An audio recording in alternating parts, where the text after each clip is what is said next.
उम्मीद आप सब खैरियत से होंगे। तो आज हम ग्रेड 9 बायोलॉजी के यूनिट 3 का नेक्स्ट टॉपिक स्टडी करेंगे, जो कि है structural advantages of animal and plant cell.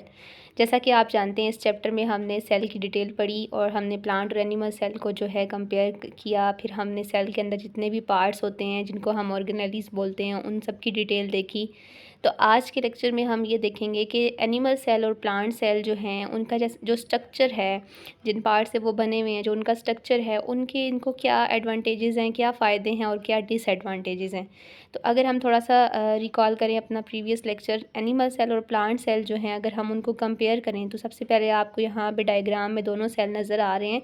Animal cell जो है उसकी शेप जो है वो राउंड होती है, प्लांट सेल की थोड़ी सी रेक्टेंगुलर होती है। फिर प्लांट सेल जो है, आपको पता है प्लांट्स के अंदर फोटोसिंथेसिस होती है, तो फोटोसिंथेसिस में जो ऑर्गेनेली हेल्प करती है उसको हम क्लोरोप्लास्ट कहते हैं। एनिमल सेल्स में क्लोरोप्लास्ट एब्सेंट होता है क्योंकि एनिमल्स के अंदर फोटोसिंथेसिस नहीं होती। इसके अलावा आपको यहाँ पे नज़र आ रहा है कि प्लांट सेल जो है उसके सेंटर में लार्ज वैक्यूल मौजूद होता है, इसी वजह से न्यूक्लियस थोड़ा सा साइड पे है। लेकिन जो एनिमल सेल होता है, न्यूक्लियस उसके सेंटर में होता है। फिर एक और डिफरेंस ये है कि प्लांट और एनिमल सेल दोनों में प्लाज्मा मेम्ब्रेन तो होती है, यानी सेल मेम्ब्रेन तो मौजूद होती है, लेकिन प्लांट सेल में प्लाज्मा मेम्ब्रेन के बाहर भी एक वॉल होती है जिसको हम क्या कहते हैं, सेल वॉल कहते हैं। ठीक है, तो आज के लेक्चर में हम इनका जो स्ट्रक्चर है उसके इनको क्या एडवांटेजेस हैं वो देखेंगे। सबसे पहले आपको थोड़ा सा इसका इंट्रोडक्शन बता दूं कि जितने भी लिविंग ऑर्गेनिजम्स जो हैं वो दुनिया पे मौजूद हैं, उन सब की बॉडी जो है वो सेल से बनी हुई है, चाहे वो प्लांट्स हो, एनिमल्स हो, ह्यूमंस हो, उन सब की बॉडी सेल से बनी होती है। सेल जो है वो उनकी बॉडी का बेसिक स्ट्रक्चर और फंक्शनल यूनिट होता है।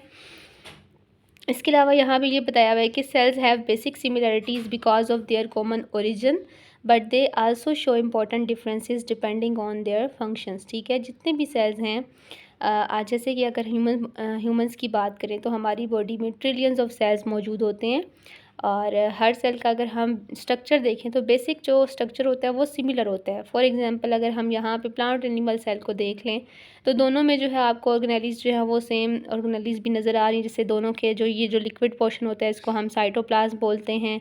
फिर दोनों में जो जो दोनों की जो बाउंड्री होती है उसको प्लाज्मा मेम्ब्रेन बोलते हैं। फिर यहाँ पे भी आपको राइबोसोम्स नज़र आ रहे हैं, और साथ में जो है वो आपको गोल्जी नज़र आ रहा है, यहाँ पे भी आपको गोल्जी नज़र आ रहा है। तो बेसिक जो स्ट्रक्चर होता है किसी भी सेल का वो जो है वो सेम होता है। क्यों? क्योंकि उनका जो ओरिजिन है, यानी कि जो उनकी इब्तदा होती है, जो उनकी स्टार्टिंग पॉइंट होता है वो सेम होता है। जितने भी नए सेल बॉडी में बनते हैं वो पुराने सेल्स के अंदर ही डिवीजन होती है उसी में बनते हैं, उन्हीं से बनते हैं। तो हर सेल जो है उनका जो स्ट्रक्चर होता है वो बेसिक स्ट्रक्चर जो है वो सिमिलर होता है, एक दूसरे से मिलता जुलता होता है। कुछ डिफरेंसेस होते हैं, वो डिपेंड करते हैं उनके फंक्शन पे। ठीक है, बिगेस्ट डिफरेंस ये है कि जो प्लांट सेल होता है उसमें सेल वॉल प्रेजेंट होती है और एनिमल सेल में जो है वो एब्सेंट होती है। ठीक है, तो सबसे पहले हम देखते हैं प्लांट सेल का जो स्ट्रक्चर है उसके क्या एडवांटेजेस हैं उसको, और उसके क्या डिसएडवांटेजेस हैं उसको, यानी कि क्या फ़ायदे हैं उसके स्ट्रक्चर के, उसको डिसएडवांटेजेस क्या हैं, क्या नुकसानात हैं।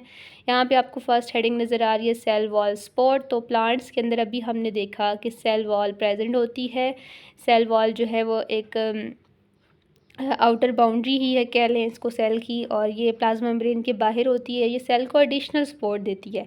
एनिमल सेल में सेल वॉल नहीं होती, सिर्फ सेल मेम्ब्रेन होती है। तो प्लांट सेल में एक एडिशनल वॉल होती है, एडिशनल जो बाउंड्री होती है, और ये सेल को जो है वो फिर सपोर्ट देती है, इसको स्ट्रॉन्ग बनाती है।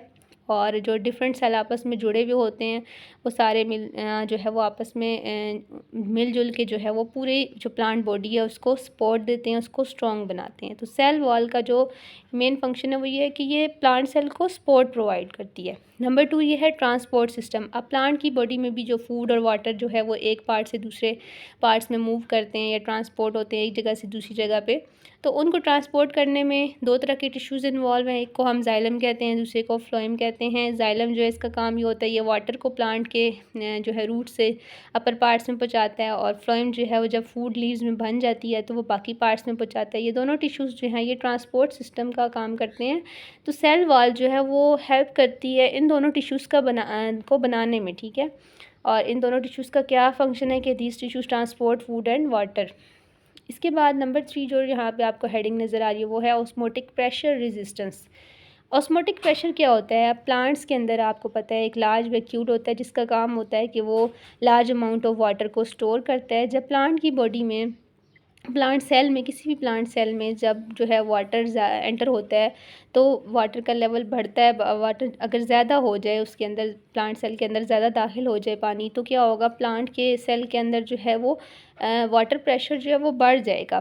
तो इस प्रेशर को हम क्या कहते हैं, ऑस्मोटिक प्रेशर। और रेजिस्टेंस का मतलब होता है कि उसको रोकना, उसको बर्दाश्त करना। तो प्लांट सेल्स के अंदर जो सेल वॉल होती है वो इनको हेल्प करती है। जब इनके अंदर पानी का प्रेशर ज़्यादा हो जाता है तो वो जो सेल वॉल है वो इस हाई प्रेशर को जो है वो रेजिस्ट करने में जो है वो हेल्प करती है, इस वाटर के हाई प्रेशर को रेजिस्ट करने में यानी बर्दाश्त करने में हेल्प करती है, ताकि वो ज़्यादा से ज़्यादा जो है वो वाटर को स्टोर करें। तो इसी रेजिस्टेंस को हम क्या कहते हैं, ऑस्मोटिक प्रेशर रेजिस्टेंस। इसमें सेल वॉल जो है वो प्लांट्स को हेल्प करती है। जब वैक्यूल में पानी बहुत ज़्यादा भर जाता है तो उसको ये फटने से रोकती है और इसको ज़्यादा से ज़्यादा जो है वो वाटर को स्टोर करने में हेल्प करती है। नंबर 4 है टर्जिडिटी।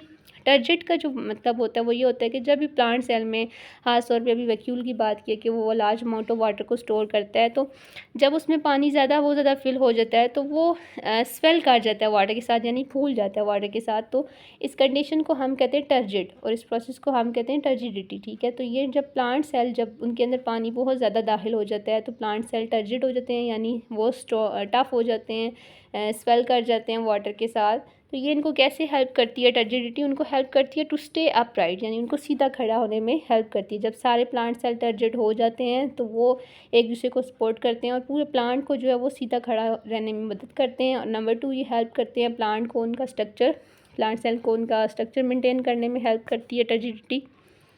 नेक्स्ट है, अब प्लांट्स के अंदर जो सेल वॉल होती है उसका उनको क्या डिसएडवांटेज है, वो ये है कि क्योंकि ये सेल वॉल जो है वो रिजिड होती है, यानी कि वो सख्त होती है, स्ट्रॉन्ग होती है, फ्लेक्सिबल नहीं होती। तो इस वजह से प्लांट्स जो है वो एक जगह से दूसरी जगह पे मूव नहीं कर सकते, क्योंकि उनके जो सेल्स हैं उनमें जो सेल वॉल है वो रिजिड होती है।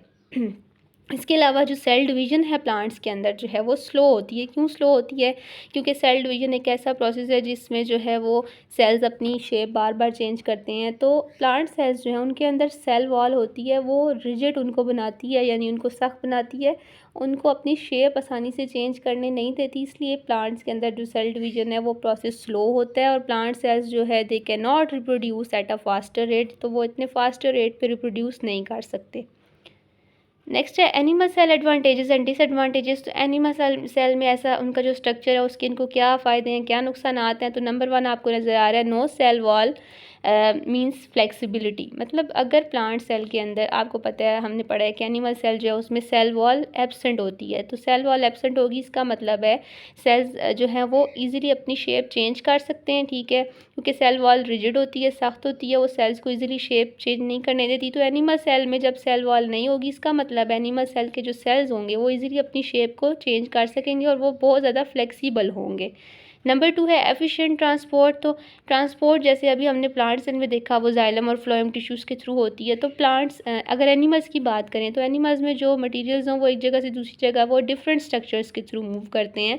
उनमें सेल वॉल की ज़रूरत नहीं पड़ती, बल्कि डिफरेंट स्ट्रक्चर्स इन्वॉल्व होते हैं। वो बहुत डायनामिक सिस्टम होता है, यानी चेंजिंग सिस्टम होता है, वो अपने आप को कंडीशन के अकॉर्डिंग जो है वो चेंज करता है। तो एनिमल्स में ज़्यादा बेहतर ट्रांसपोर्ट का जो है वो सिस्टम होता है, क्योंकि डिफरेंट स्ट्रक्चर्स इसमें इन्वॉल्व होते हैं। नंबर 3 है नो टर्जिडिटी।